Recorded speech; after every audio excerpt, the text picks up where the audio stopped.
Hey everybody, it's JR here, the driveway engineer, and today I'm working on the second part of my fuel injector tester. So let's get started.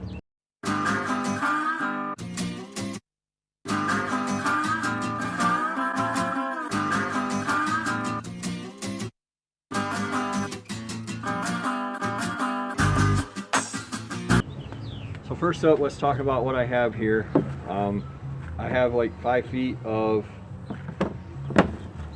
Armor Mark, whatever, fuel injection 3/8 hose that I got from AutoZone, and I have 5 feet of low pressure hose for the return side. I have these are the better kind of clamps, if you guys are familiar, than like a regular hose clamp. I got 4 of those. I got some zip ties. I have a makeshift workbench that I made out of sawhorses.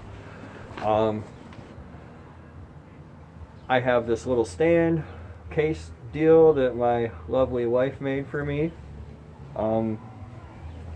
where I have half my fuel rail mounted to it, and I don't have the regulator in there right now.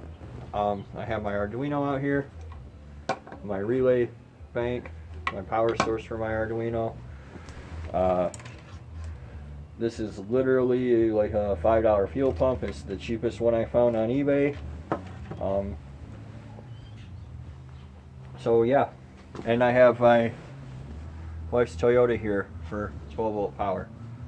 So let me gather up a few things here and we'll get started. We'll go step by step and show you what we're doing.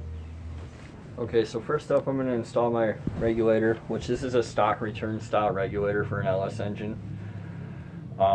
With this vented atmosphere, it'll just run the 58 psi that these run stock. So I had to get one of these clips from the junkyard. They're surprisingly hard to find for some reason. I don't know what the deal is, but every engine I look at here doesn't have a fuel pressure regulator on it. So there must be something going on that I don't understand. There's some kind of secret market to these.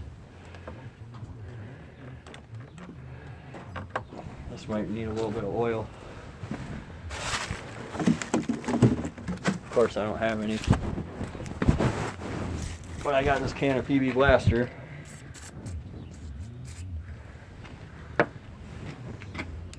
Are you gonna come help? You need it. Sure.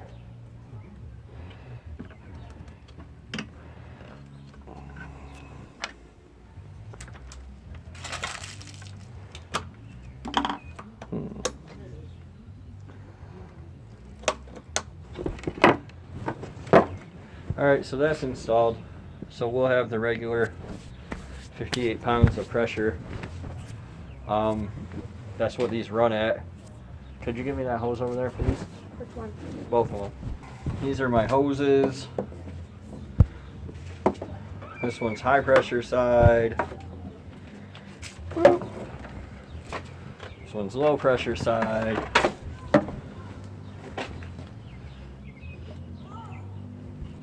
I'm just going to jam that on there. You want me to put the clamp on there first? No, I don't want to put the clamp on there first. That would make too much sense.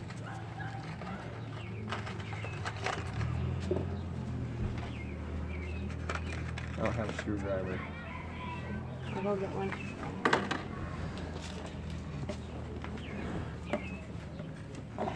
Now this one's stuck on there.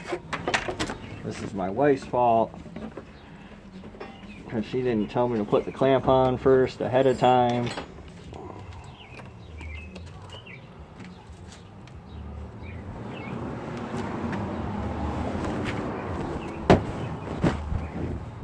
Probably pointing too low.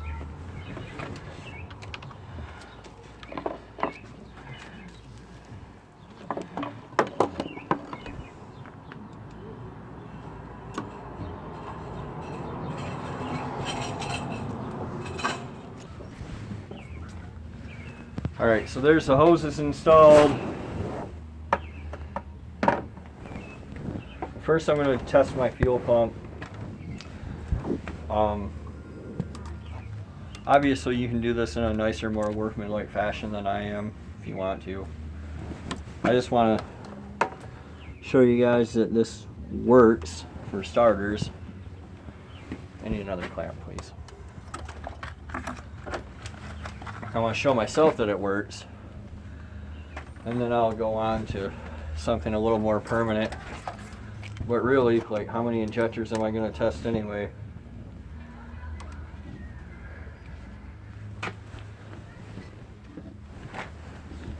But I don't know. If I have an injector tester, maybe I'll just test them all day, just for the hell of it. Why not? I don't have anything better to do with my time. I can chase my little fat dog around the yard, wherever he's at.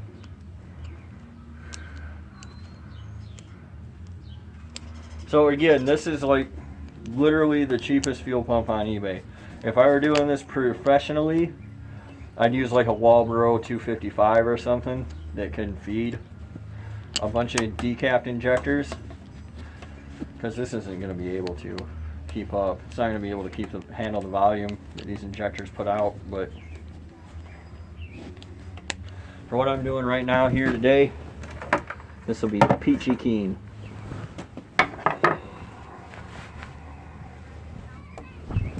What are you doing, buddy? Trotting? Peanut's trotting. He's a trotting dog.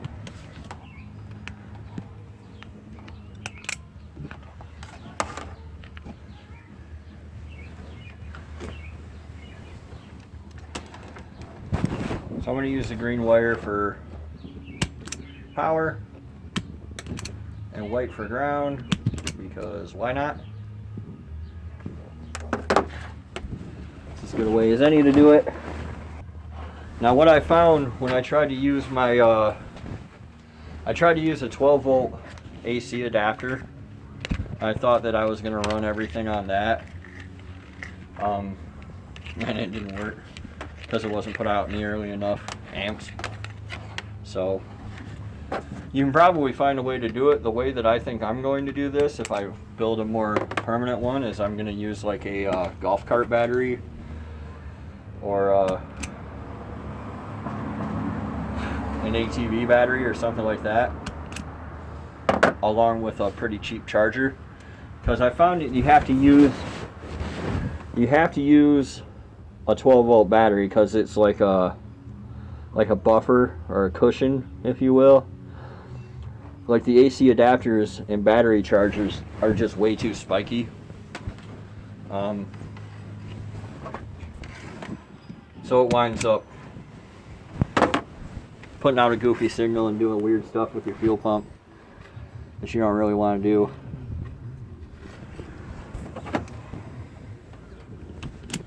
But for right now, I'm just going to use this Toyota battery, and it's probably going to work fine.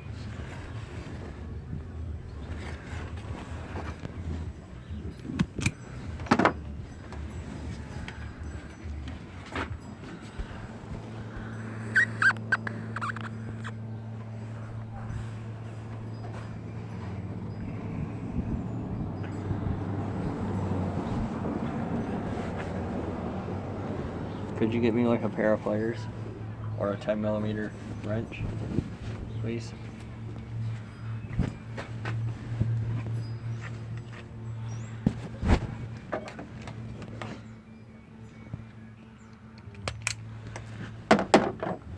I'm not going to hook this directly straight to the battery in case it does burn down.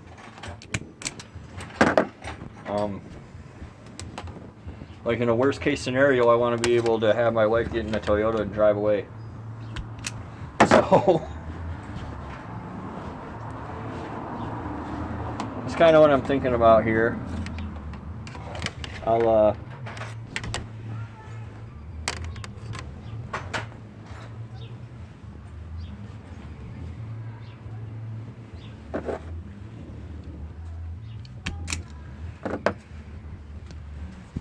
this should be okay. I'm a liar, it's a 12. Or it's spicy grip size.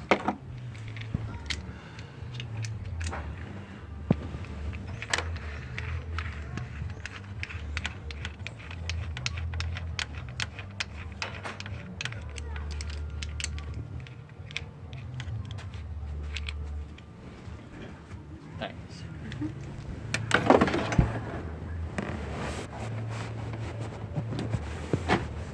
Hello.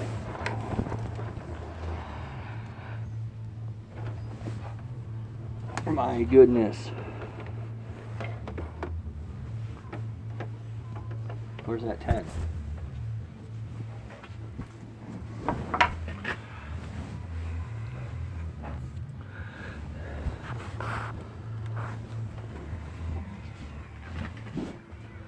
Thank you.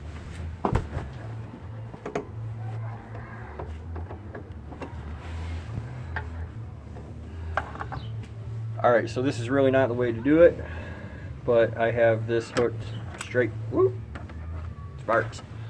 Have that hooked straight to ground, I have that hooked straight to hot, and then in order to run the fuel pump, I thought I had a switch. I probably do, but I think I'll just do this. And that works. So I'll put some gas in the bucket here. Could you hold this, please?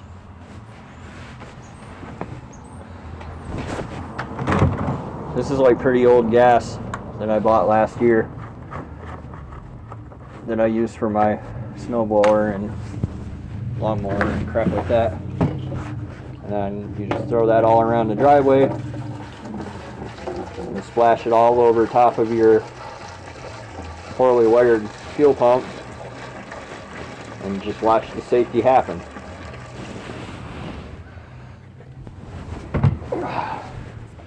So now we want to check for leaks on our system up here, Brittany.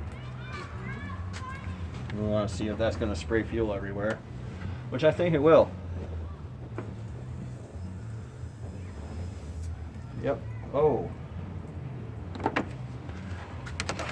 It's coming out of that Schrader valve. That's unfortunate. Why is it doing that?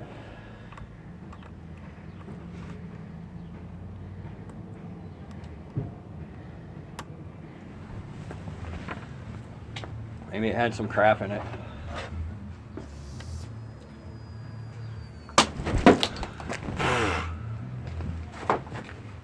That's not safe. That's what happens when your fuel pressure regulator is not in there as good as you think it was. This is a catastrophe. Where'd it go? That way, it's behind you somewhere. Jeez. I don't see it anywhere, do you? Oh, here it is. Yeah, I saw it shoot, but I didn't know if it hit. Good grief. That sucked.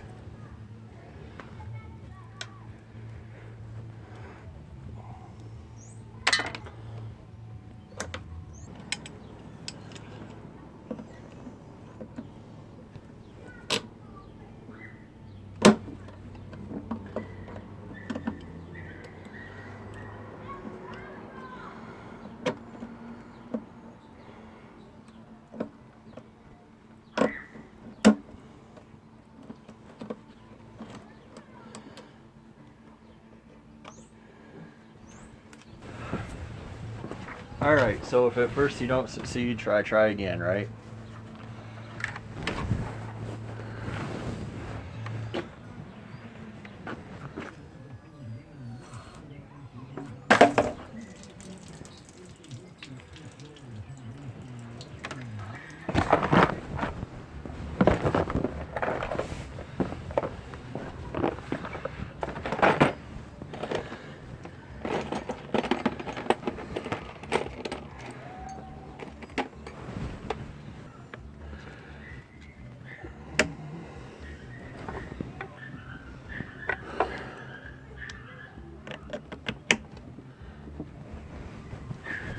All right, tape 17.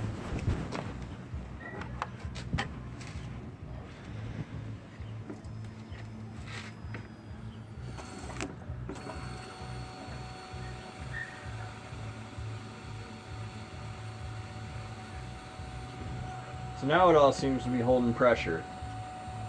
Now that I've sprayed gas everywhere, including all over my face. Is this returning? Mm-hmm. Oh, perfect.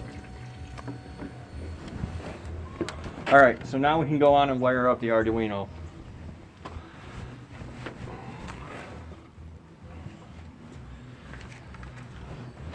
Now, to do this, I'm gonna, again, do some sketchy stuff. Whatever. I just want to see if it works. And show you guys that it works. And I'm gonna go ahead and show you guys me getting splashed in the face with gas so you can all laugh and have a good time. Because this is all the stuff nobody tells you, that you have to put the retaining clips on. Didn't know that. All I've seen is people say, I leave those off all the time. Well, that may be true on the engine. You know, maybe the hold down bolts are enough to keep the rails on there, but apparently on your injector tester you need the clips. Which is going to make this a real pain to swap all these injectors, because you're going to have to pull all those clips and then put them all back on. But one way or another we'll get through this. And again, I'm just going to use the vehicle battery power for this. The relays that we have here, if you followed part 1, the first video, and you bought the same relay that I suggested, it's a 12 volt relay. It switches off of 5 volts, which is what the Arduino provides. So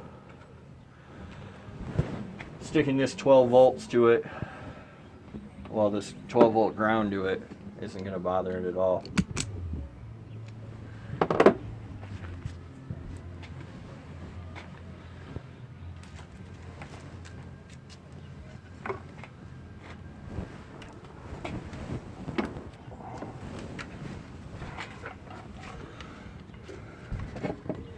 Where'd that little green screwdriver go? Oh, there it is.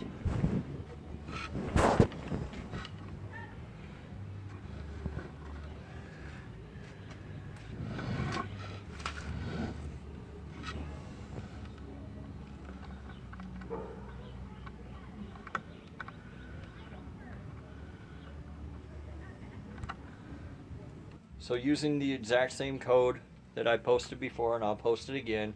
And again, that is courtesy of Dale Follett, and you can find him on twistedbuilds.com. But what we had was we hit our button, our injector fired for precisely 10 seconds, and then turned off. And in a future video, I'll go into how to change that interval if you guys aren't familiar or haven't learned.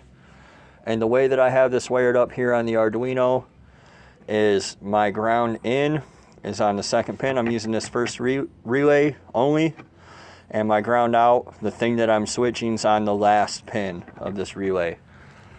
Again, we have ground from the Arduino, and this IN1 tells us that we're using this relay. If I move this to IN2, we'd have to wire this relay, so on and so forth. So what we can tell here is that I got precisely, this is must be 5, 10, 15, 20, 25, 30, 35, 40, 45, 50. So these marks are 5 milliliters. So I got 125, 130, 135 milliliters in 10 seconds. So we can do math, because we all love math. So in a minute, I got 100 and, the hell did I say, 135. So let's work this out here. 135 times 6 equals 810 milliliters a minute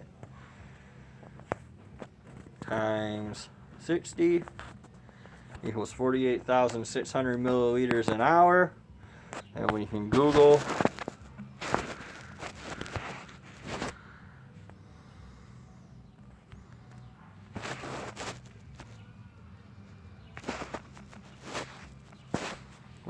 milliliters to cc's. Oh, did not know that. 1 milliliter equals 1 cubic centimeter. So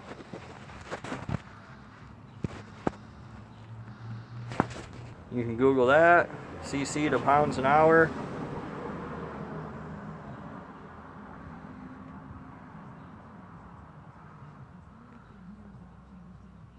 Witchhunter.com.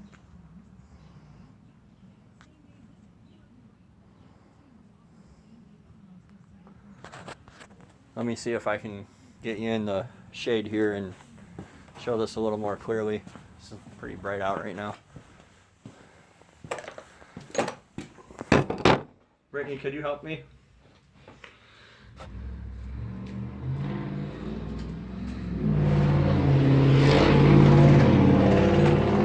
Just film this screen.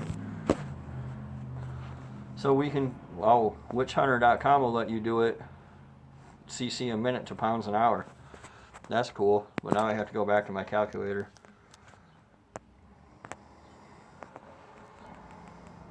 So we had 135 cc in 10 seconds, so times 6 gives us 810 cc's an hour.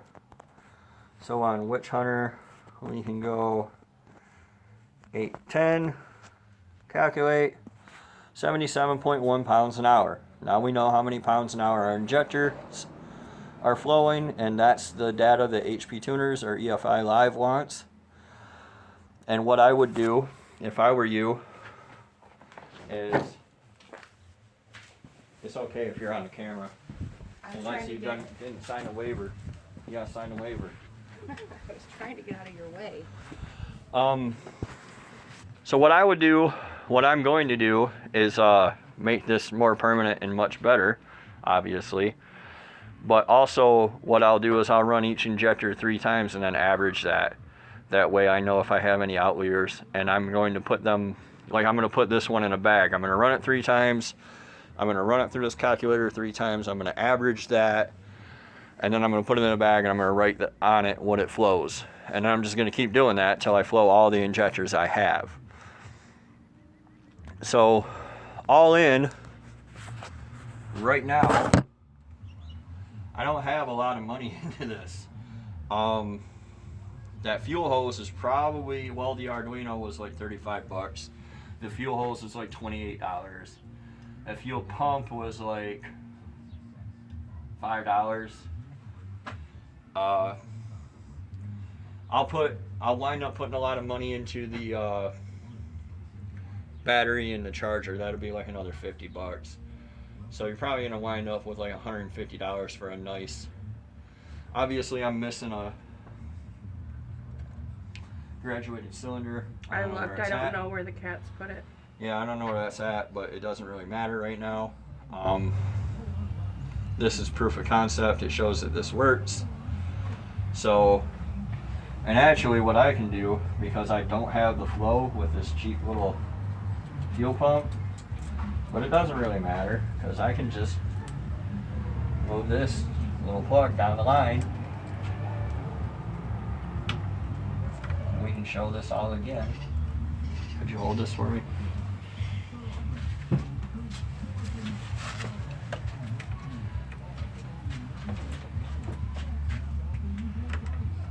So I clip that onto the next injector.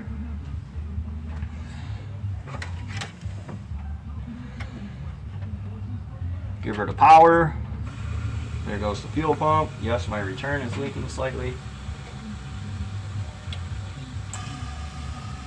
And we're flowing another injector. Well, apparently that one, oh, there's an injector sitting in there. Whoops. Well, I asked if you wanted me to take it out. That's weird. It looked like it was leaking out the side over here too, though. It might be. This one's leaking anyway. It's still dripping, so that one's gonna be no good. So you want to look for that too when you're testing, but we'll do another video on actual testing when it's time. This just gives you the idea of how to get started. Building your own flow bench if you want to. I'm sure these people who do flow testing, Eric Durr and whoever, are great people. But you know, maybe you want to save some money, maybe you want to do it yourself, whatever. If you just want to run experiments on different injectors in a junkyard and see what you get when you decap them, you know, sending them all off to somebody can get it real expensive real fast. I certainly understand why somebody wouldn't want to do that forever. So yeah, that's it. That's the whole fuel injector tester.